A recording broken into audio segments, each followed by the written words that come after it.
Lafiya me faru? Mu makarantar firamare ne da ana ba mu abinci yanzu ba a ba mu. Mu ana ba mu biskit da dinja yanzu ba a ba mu. Da ana ba mu da kwai amma yanzu duk ba a ba mu. Littafi ma da kanmu muke siya.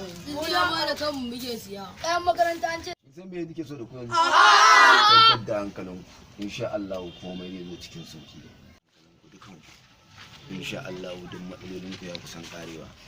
Ba ku da labarin mai girma na Rabul Isa Ashiru Kudan?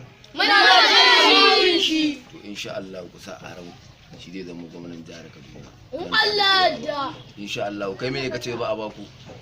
Abinci ne ba a ba mu da. Kai me ba a baku? Kun san matsalan yanzu sun zo sun sama iyayen mu yunwa yunwa saboda haka ku yi hakuri insha Allah komai ya kusan karewa. Saboda haka abin da nake so da ku daga hannu ku ce Kaduna State sai Isa Ashiru. Kaduna State sai Isa Ashiru. Kaduna State sai Isa Ashiru mun amince maka. Kaduna gwamna za ka yi ayyuka. Kuma kiyanka baba sun bar maka. Kaduna ta kace, Amurka ce na ce.